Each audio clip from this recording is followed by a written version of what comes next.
성시간 받기를 사랑해주시는 여러분들 하이. 오늘 여러분과 알아볼 내용은 바로 대전 월드입니다. 저는 한 번도 못 가본 놀이동산인데 어떤 놀이동산일지 대전 월드의 놀라운 비밀 탑5 지금 바로 출발합니다.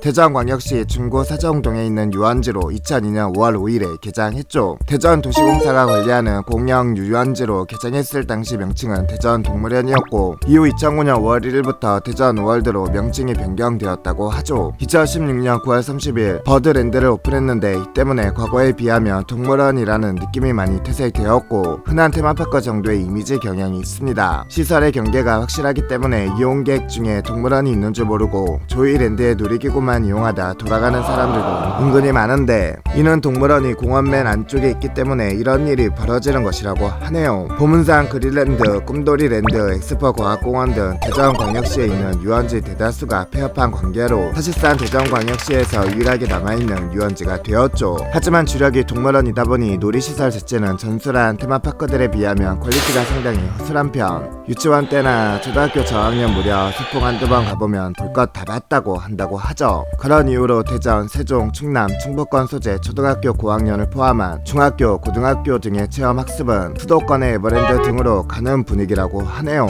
또한 대전 월드는 제휴카드가 빈약한 관계로 실질적인 입장료는 오히려 수도권보다 더 비싸다고 하며 그런 관계로 적지 않은 대전광역시권 주민들이 가까운 테마파크 관람으로 대전 월드가 아닌 전주동물원을 찾기도 한다고 하며 전주동물원의 입장료는 성인 3,000원, 어린이 1,000원인 반면 대전 월드 입장료는 전주동물원의 5배가 넘는다고 하네요.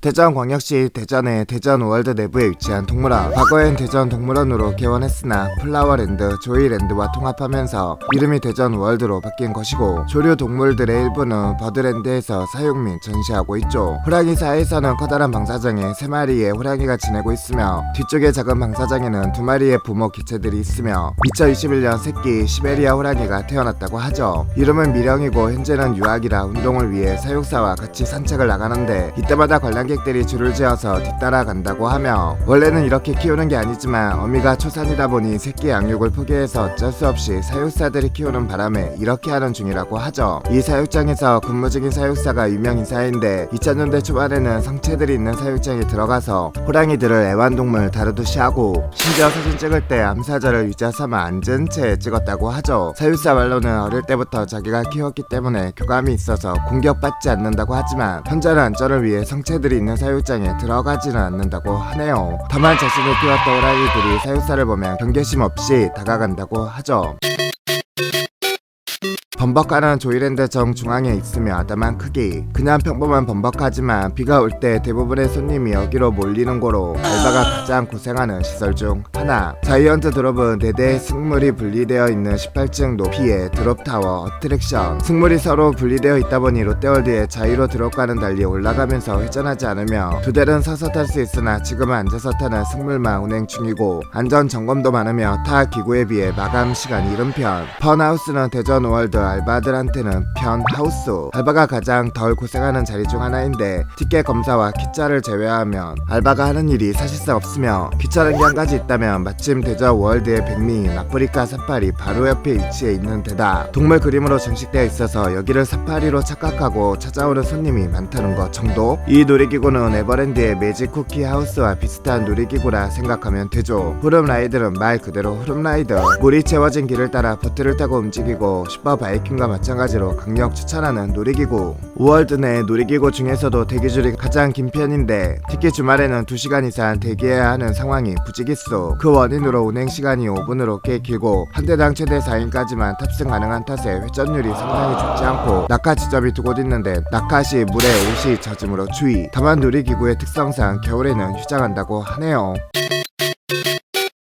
꼬마 바이킹 운행 중 바이킹에 타고 있던 여자아이가 패닉 상태에 빠져 울고 있었으며 돌발 상황을 일으킬 것을 감지하여 매뉴얼대로 기계를 멈추고 아이에게 내릴 이사를 물어본 다음 내려주었더니 아이의 아버지가 와서 네가 뭔데 우리 딸을 멋대로 내보내? 책임자 불러! 라고 윽박을 지르며 알바의 의견은 듣지도 않고 폭언을 일삼은 사례. 범퍼카는 인기 코너이다 보니 어이없는 사례가 자주 일어난다고 하며 범퍼카의 안전벨트가 특정 키를 넘는 아이들의 평균 신장대로 제작되어 있어서 지정된 신장 미만인 아이들은 절대로 태우면 안 되는데 신장 측정 도구로 키를 재려고 할 때 아이가 대놓고 까치발을 들었는데 키가 충족되니 타도 된다고 웃기는 부모가 있는가 하면 아직 걷지도 못하는 유모차를 탄 아기들을 데리고 본인들이 안고 타겠다고 억지를 부리거나 다치면 책임 안 지겠다는 무책임한 발언을 하는 부모가 자주 있다고 하죠. 그리고 극소수의 진상 부모들은 아침에 자유 이용권을 구매한 뒤에 즐길 것 다 즐기고서 회전 시간 가까이에 시작되는 마지막 운행 인원 컷에 항의할 건수를 만들어서 가장은 물론이고 부장까지 불러낼 정도의 정신력으로 탈 놀이기구는 다 타고 회전 시간 꽉 채워서 환불받고 간 사례도 실제로 있다고 하네요.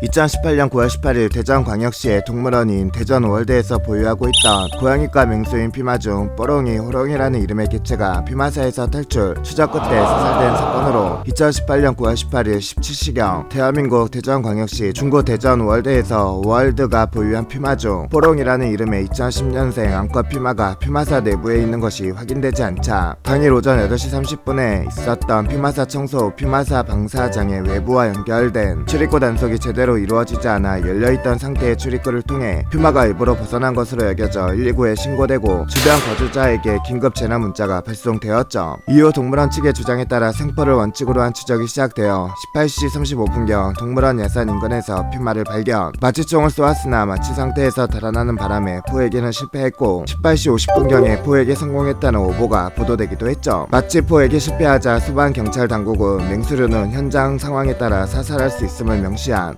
대전도시공사의 안전관리 매뉴얼에 따라 피마를 사살하는 것으로 방향을 전환하여 추적을 진행해 21시 44분경 우월드 동물원 내 동물병원 인근 퇴비사에서 피마를 재발견, 사살하면서 상황이 종료되었죠. 점검 이후 사고가 발생한 피마사가 부속되어 있던 중형 고양이과 동물사 구역은 10월 15일부터 1개월간 전시가 중단되었으며 우월드 원내에는 추모비가 설치되었다고 합니다. 네, 오늘은 대전 우월드의 놀라운 비밀 탑5를 알아봤습니다. 아직 다른 놀이동산 못 보신 분들은 이어서 봐주시고요. 상실감 받기는 여러분들의 좋아요, 구독, 알람 설정을 좋아합니다.